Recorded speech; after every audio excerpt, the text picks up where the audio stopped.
Assalamualaikum warahmatullahi wabarakatuh. Hai teman-teman semua, selamat datang kembali di channel ini.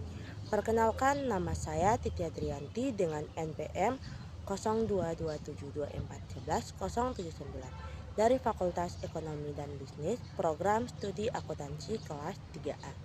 Hari ini saya bakal ngobrol santai sebuah topik yang kalau didengar pertama kali mungkin kedengarannya kayak, wah, materi perkuliahan banget. Tapi santai aja karena saya bakal jelasin ini dengan bahasa yang sangat sederhana biar kalian mudah mengerti. Jadi kita akan bahas tentang transformasi peran Bank Indonesia setelah hadirnya Otoritas Jasa Keuangan atau OJK. Sebelum mulai, tahu gak sih kalian apa itu Bank Indonesia atau BI? Apa bedanya Otoritas Jasa Keuangan dengan Bank Indonesia? Dan apa yang mereka lakukan bersama untuk negara kita? Kalau kalian pernah dengar tentang Bank Indonesia sama Otoritas Jasa Keuangan, mungkin yang kebayang di pikiran kalian adalah Bank Indonesia itu yang mengurus uang, sedangkan OJK yang mengurus bank. Tapi sebenarnya itu tidak sesederhana yang kalian bayangin loh. Saya bahkan berikan contoh sederhana seperti ini. Indonesia itu kayak sebuah kerajaan besar. Di kerajaan itu ada sebuah rakyat yang melakukan aktivitas ekonomi. Mereka itu banyak banget. Seperti jual beli, menabung, meminjam uang, berinvestasi, dan lain-lain. Hal itu yang berhubungan dengan uang. Nah, di dalam kerajaan ini ada dua tokoh besar.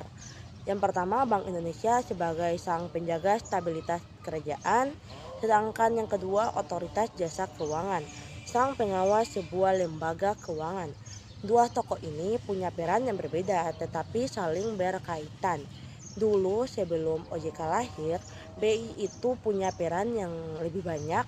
BI itu ibarat pahlawan multitasking yang mengatur monitor, mengatur bank, mengawasi bank, menjaga rupiah, dan mengurus sistem pembayaran.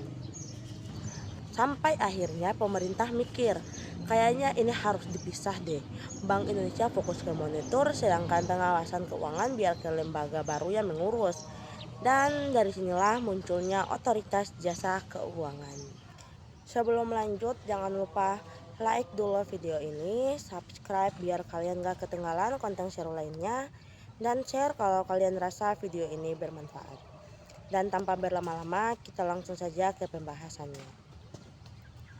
Jadi Bank Indonesia itu bukan sekedar muncul tiba-tiba setelah kemerdekaan. Bank Indonesia punya akar sejarah yang panjang. Versi modernnya berdiri pada tahun 1953. Tapi sebenarnya pendahuluannya adalah Bank Hindia Belanda atau Bank of Java yang eksis sejak masa kolonial. Bayangin, pada masa kolonial, sistem keuangan kita sudah mulai punya fondasi. Tapi tentunya sangat berbeda konteksnya, yaitu tidak ekonomi Republik Merdeka, melainkan ekonomi kolonial. Kalau diibaratkan seperti itu, fondasi rumah yang lama kemudian dibangun ulang agar lebih kuat dan sesuai dengan kebutuhan masa kini. Nah, setelah Indonesia merdeka, barulah Bank Indonesia dibentuk sebagai Bank Sentral Nasional. Tugasnya pun sangat penting, yaitu menjaga nilai rupiah agar uang tidak gampang inflasi parah atau depresiasi ekstrem. Menetapkan kebijakan moneter seperti mengatur berapa banyak uang yang beredar dan berapa mahal atau murah bunga pinjaman. Selanjutnya ada mengatur sistem pembayaran supaya transfer, setor tunai, dan transaksi antar bank bisa berjalan lancar. Semua itu era awal Bank Indonesia. Bayangin, BI itu seperti arsitek keuangan. Kerajaan ekonomi merancang bagaimana uang bisa beredar, bagaimana masyarakat bisa menyimpan uang, dan bagaimana transaksi bisa dilakukan dengan aman. Sebelum ada OJK, tugas BI super padat. Saking banyaknya tugas, kadang bisa dibilang BI itu seperti multi-tool Swiss Army di dunia keuangan, yaitu satu lembaga banyak fungsi. Beberapa peran penting di masa itu, yang pertama ada pengawasan perbankan. BI bertanggung jawab untuk mengawasi bank-bank agar tidak berlaku sembrono terutama dalam hal likuiditas, solvabilitas, dan manajemen risiko. Yang kedua ada stabilitas moneter. BI menggunakan instrumen moneter seperti operasi pada pasar terbuka, suku bunga dan cadangan wajib bank atau reserve requirement untuk mengendalikan inflasi dan menjaga kestabilan ekonomi. Yang ketiga ada penjaga sistem pembayaran. BI harus memastikan sistem pembayaran nasional berjalan supaya transaksi antar bank bisa lancar dan supaya masyarakat bisa mempercayai sistem perbankan untuk menyimpan dan mengirim uang. Kalau kita analogikan, BI itu seperti komandan lalu lintas ekonomi. Dia harus menata arus kas supaya tidak macet, supaya tidak terjadi kecelakaan keuangan seperti krisis perbankan, dan supaya setiap kendaraan uang bisa berjalan sesuai rute yang aman. Dengan berkembangnya sistem keuangan, makin banyak tantangan. Kita tidak lagi hidup di zaman hanya bank konvensional dan cash. Industri keuangan semakin kompleks. Yang pertama ada apa ya? Yang pertama ada perusahaan asuransi, multifinance, pasar modal, koperasi dan fintech. Yang kedua ada aktivitas keuangan bukan hanya di bank, bisa lewat investasi, asuransi dan lembaga pembiayaan. Yang ketiga ada resiko sistematik makin besar. Satu lembaga finansial yang bermasalah bisa menyebar dan mengguncang sistem keuangan. Sebelum OJK, pengawasan keuangan itu tersebar. Ada regulasi dan pengawasan yang dikelola oleh BI, yaitu Bapepam.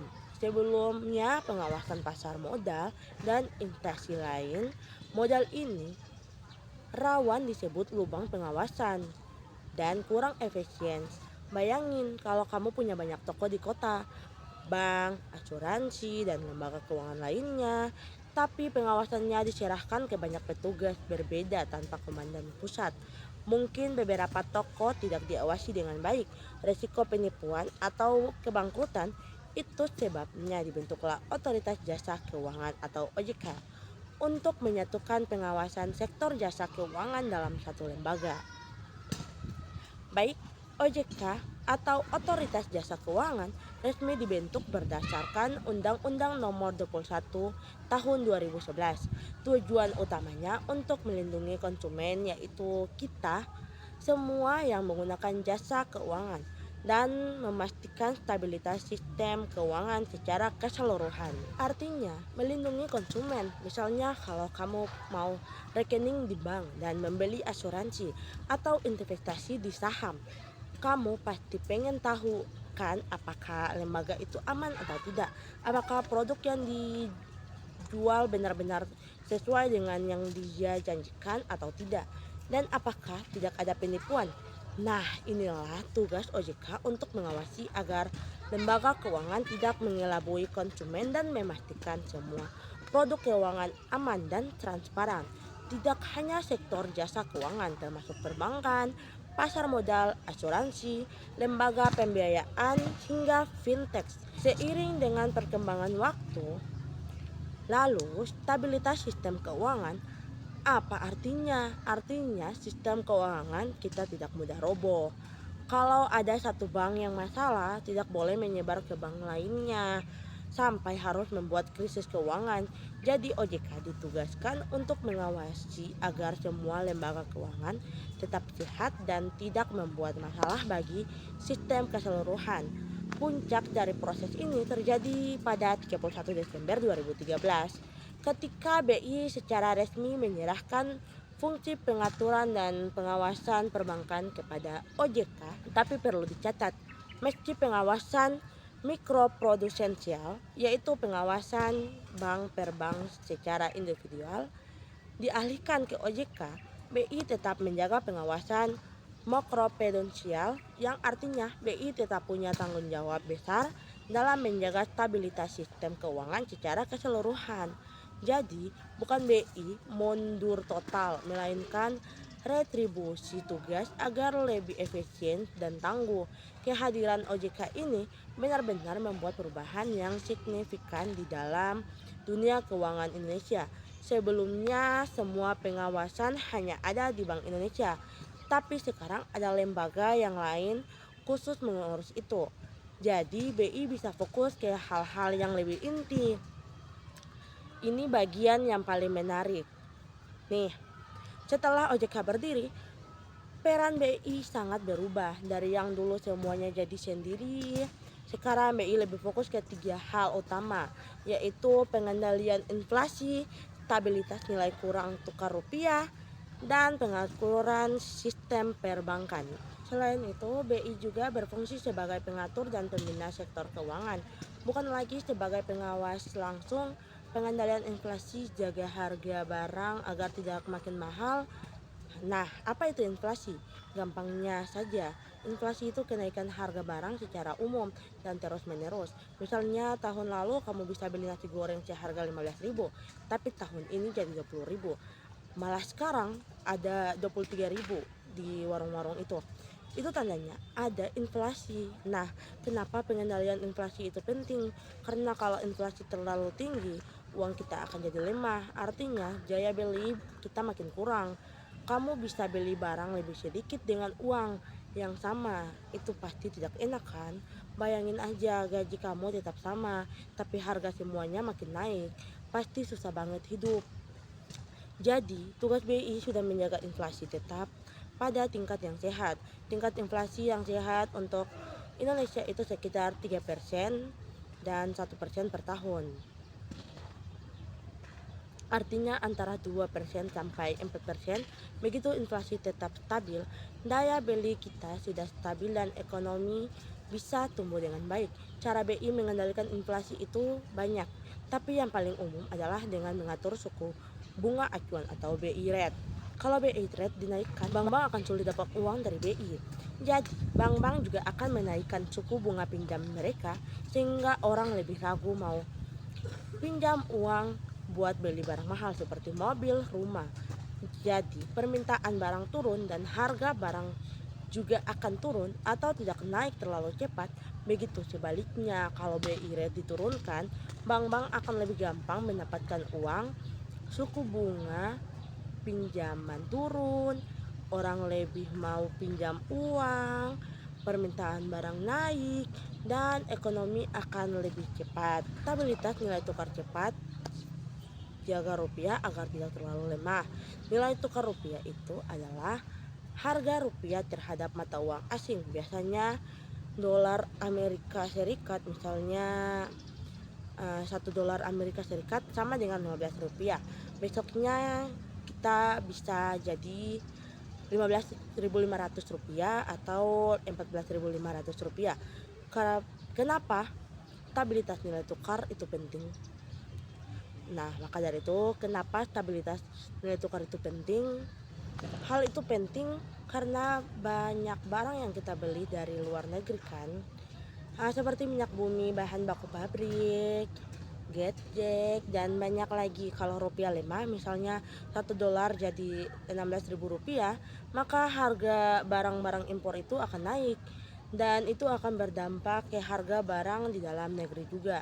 Misalnya minyak bumi impor naik harga, maka harga BBM juga naik dan kemudian membuat harga transformasi naik. Dan akhirnya harga semua barang juga naik dan itu bisa membuat inflasi tinggi. Sebaliknya, kalau rupiah terlalu kuat dan tidak bagus, karena itu akan membuat barang-barang yang diekspor dari luar negeri menjadi lebih mahal. Di negara lain kurang mau beli barang kita dan itu akan berdampak ke sektor ekspor kita yang akhirnya bisa membuat ekonomi tumbuh lambat. Jadi tugas BI adalah jaga nilai tukar rupiah tetap stabil, tidak terlalu lemah dan tidak terlalu kuat.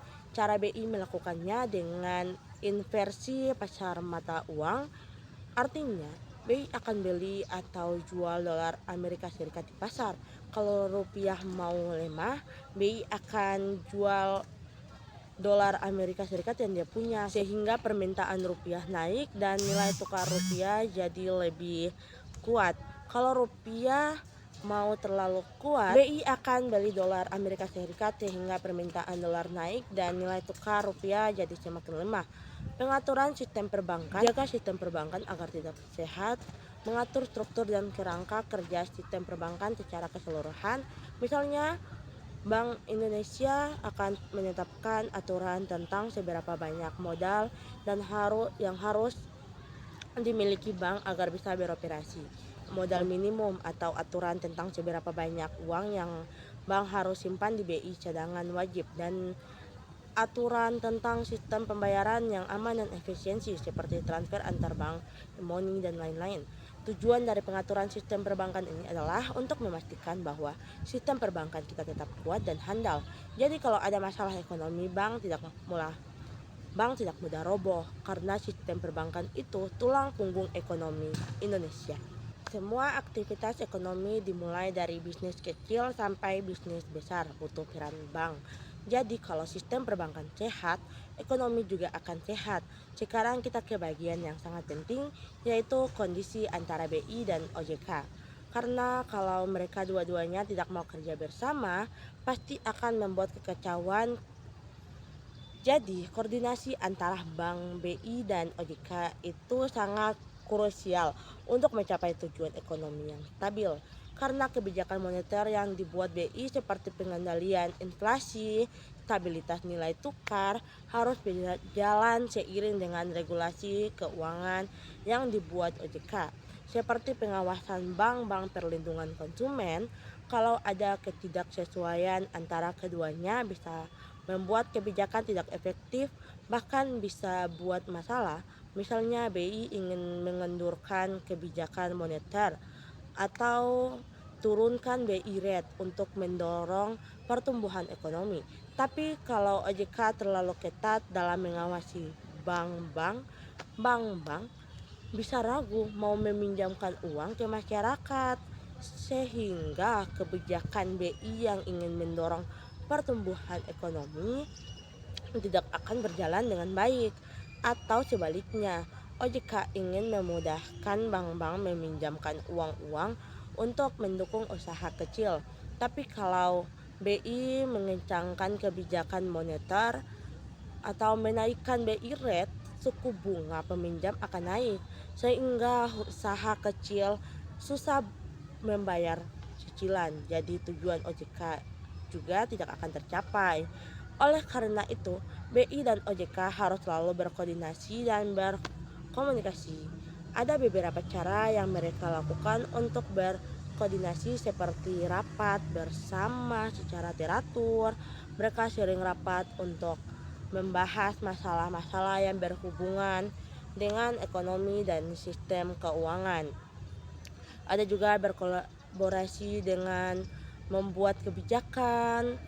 Kadang mereka bersama-sama membuat kebijakan yang melibatkan kedua lembaga. Ada juga berbagi informasi, mereka saling berbagi informasi tentang situasi, ekonomi, dan sistem keuangan sehingga kedua lembaga bisa membuat keputusan yang tepat. Dengan koordinasi yang baik, kebijakan moneter dan regulasi keuangan akan berjalan seiring, dan itu akan membantu menjaga kesehatan sistem keuangan serta stabilitas ekonomi Indonesia secara keseluruhan. Seperti kata orang, bekerja sama bagai tangan dan mata, saling melengkapi dan saling mendukung. Sekarang kita ke bagian dampak dari transformasi peran BI dan kehadiran OJK terhadap sektor perbankan. Dan untungnya dampaknya sangat positif. Seperti yang kita ceritain tadi, sebelum OJK ada, pengawasan ke bank-bank hanya dari BI. Tapi karena BI punya tugas lain, terkadang pengawasannya tidak sepenuhnya efektif. Tapi sejak OJK ada, pengawasan ke bank-bank jadi lebih spesialis dan lebih ketat. Akibatnya, bank-bank di Indonesia sekarang lebih transparan dan lebih akuntabel. Artinya, bank-bank harus memberitahu secara jelas tentang kondisi keuangan mereka, produk yang mereka jual, dan biayanya yang dikenakan. Jadi kita sebagai konsumen bisa lebih mudah memahami dan membuat keputusan yang tepat.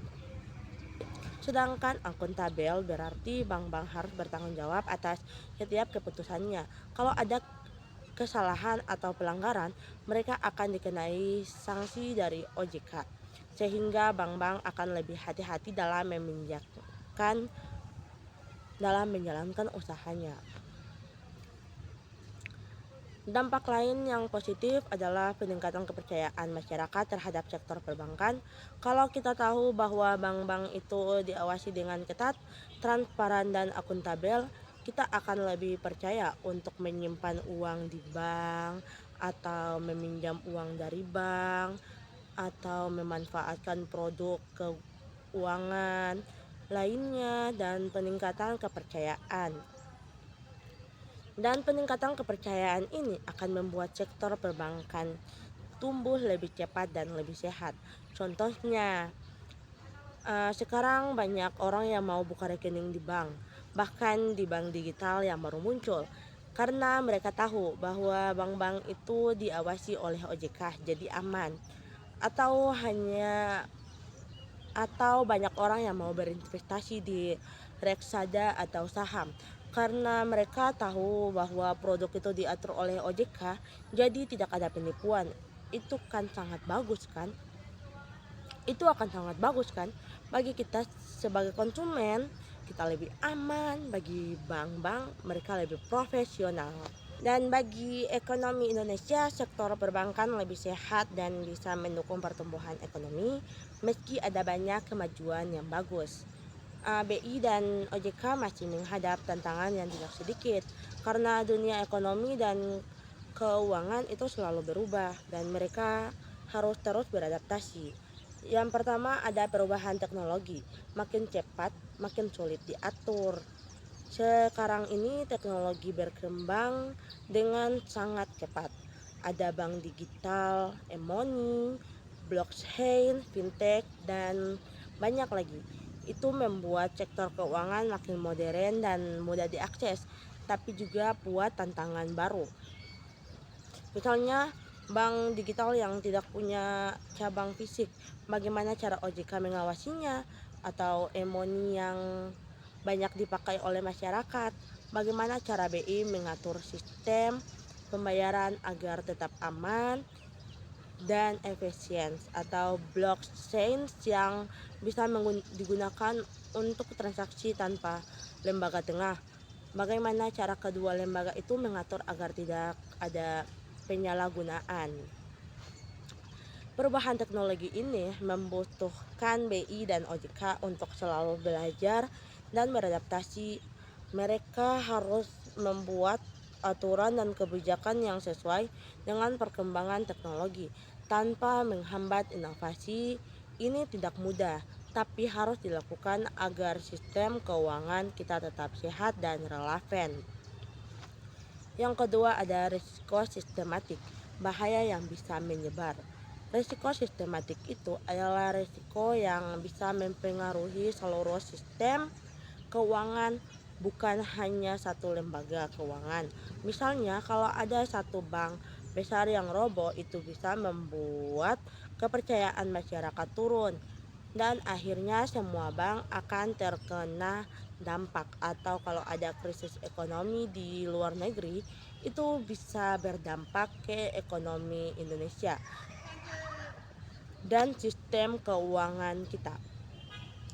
Mengelola risiko sistematik itu sangat sulit karena itu membutuhkan pemahaman yang mendalam tentang hubungan antara berbagai lembaga keuangan dan ekonomi secara keseluruhan.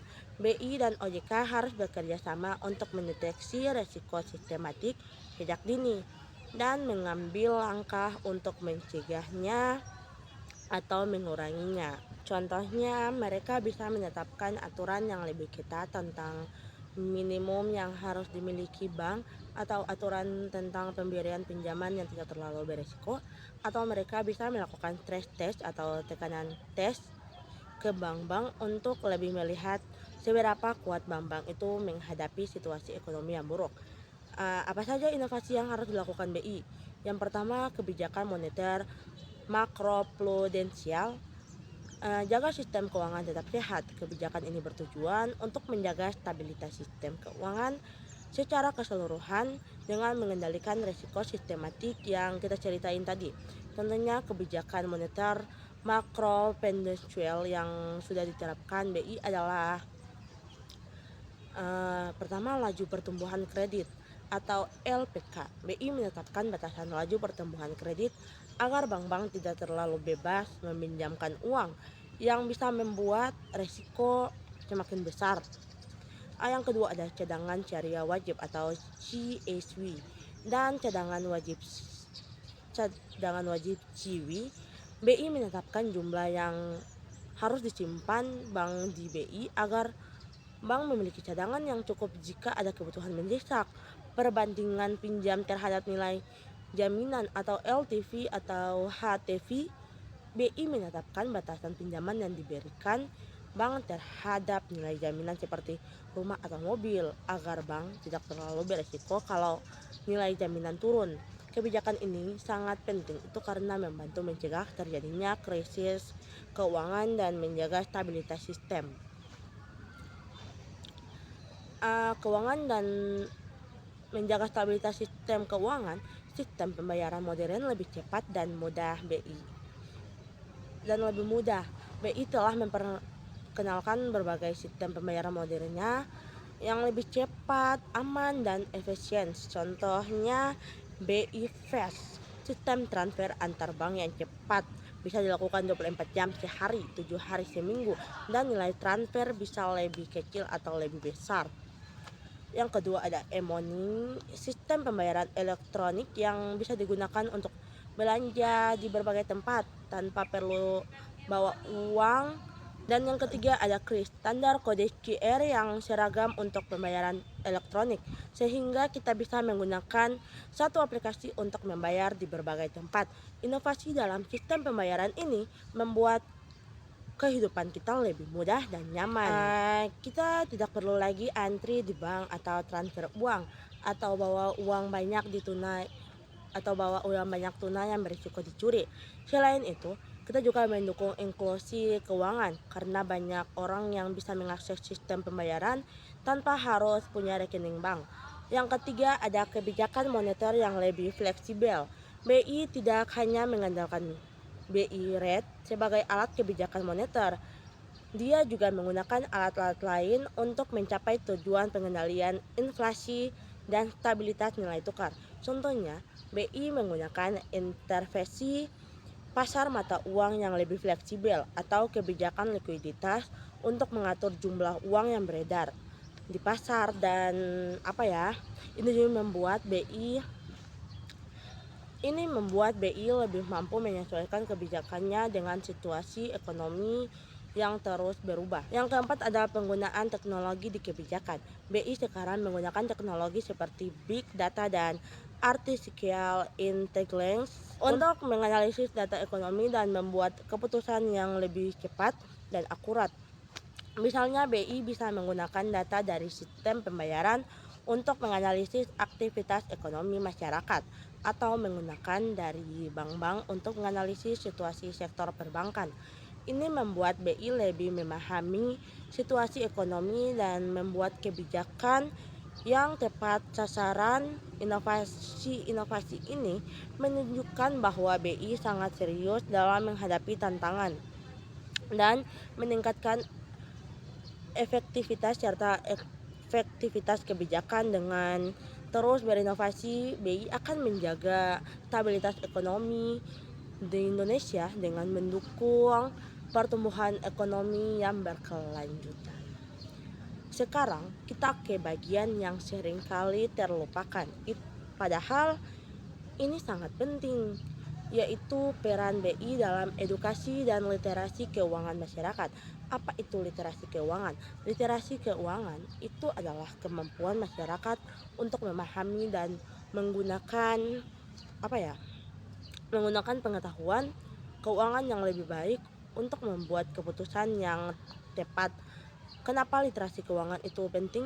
Karena kalau masyarakat punya literasi keuangan yang baik, mereka akan lebih mampu mengelola keuangan pribadi mereka, menghindari utang yang berkelebihan dan membuat investasi yang berlebihan dan membuat investasi yang cerdas. Ini tidak hanya bermanfaat bagi diri sendiri, tapi juga bagi ekonomi Indonesia secara keseluruhan. Karena itu, BI berperan aktif dalam menyebarkan edukasi dan literasi keuangan kepada masyarakat. Apa saja program yang dilakukan BI?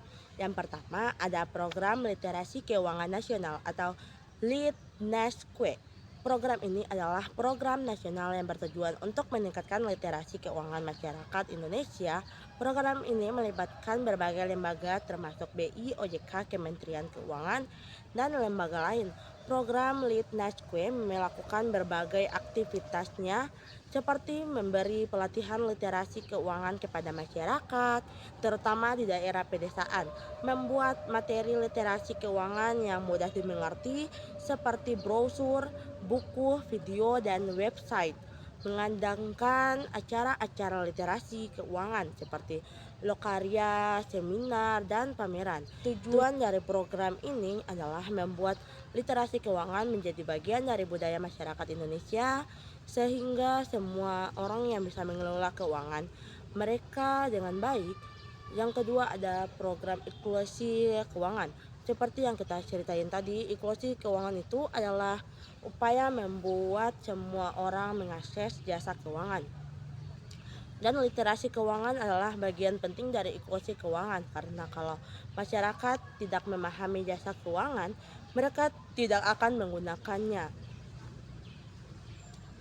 Jadi, BI juga harus melakukan program inklusi keuangan yang disertai dengan edukasi literasi keuangan. Contohnya, BI mendukung lembaga keuangan mikro yang beroperasi di berbagai pedesaan dan memberikan pelatihan literasi keuangan kepada nasabah mereka. Atau BI mempromosikan penggunaan e-money dan bank digital dan memberikan pengetahuan tentang bagaimana menggunakan dengan baik dan aman. Yang ketiga, ada edukasi keuangan bagi anak dan remaja. Di Bank Indonesia juga sangat memperhatikan edukasi kekurangan. Di Bank Indonesia sangat memperhatikan edukasi keuangan bagi anak dan remaja. Karena mereka adalah generasi masa depan, dan kalau mereka punya literasi keuangan yang baik sejak muda, mereka akan lebih mampu mengelola keuangan mereka di masa depan. Contoh program yang dilakukan BI adalah membuat materi literasi keuangan untuk anak dan remaja, seperti buku cerita, game, dan video animasi. Mengadakan pelatihan literasi keuangan di sekolah-sekolah, mengadakan lomba-lomba literasi keuangan untuk anak dan remaja. Ini sangat bagus kan? Karena dengan memberikan edukasi keuangan sejak muda, kita bisa membentuk generasi yang lebih cerdas dan mengelola keuangan. Yang keempat, ada komunikasi dengan masyarakat. Selain program formal, BI juga aktif berkomunikasi dengan masyarakat untuk menyebarkan pengetahuan keuangan. BI memiliki website untuk media sosial dan mengadakan konferensi pers secara teratur untuk memberitahu masyarakat tentang kebijakan dan aktivitasnya. BI juga sering mengundang ahli keuangan untuk memberikan ceramah atau lokaria kepada masyarakat. Ini membuat masyarakat lebih mudah mengakses pengetahuan keuangan dan memahami kebijakan yang dibuat Bank Indonesia. Peran Bank Indonesia dalam edukasi dan literasi keuangan ini sangat berharga, karena dengan meningkatkan literasi keuangan masyarakat, kita bisa membuat ekonomi Indonesia lebih kuat dan berkelanjutan. Oke, semuanya kita sudah sampai di obrolan akhir hari ini. Setelah ngobrol panjang ini, apa yang bisa kita simpulkan? Jadi yang bisa saya simpulkan di sini adalah informasi peran Bank Indonesia setelah kehadiran OJK itu adalah adaptasi yang sangat penting dalam menjaga stabilitas ekonomi Indonesia. Sebelum OJK, BI punya tugas yang terlalu banyak sehingga sulit fokus ke hal-hal yang paling penting. Tapi setelah ada OJK, BI bisa fokus ke pengendalian inflasi, stabilitas nilai tukar, dan pengaturan sistem perbankan. Sementara itu, OJK fokus ke pengawasan dan pengaturan sektor jasa keuangan, serta pelindungan konsumen. Kerjasama yang baik antara BI dan OJK adalah kunci keberhasilan.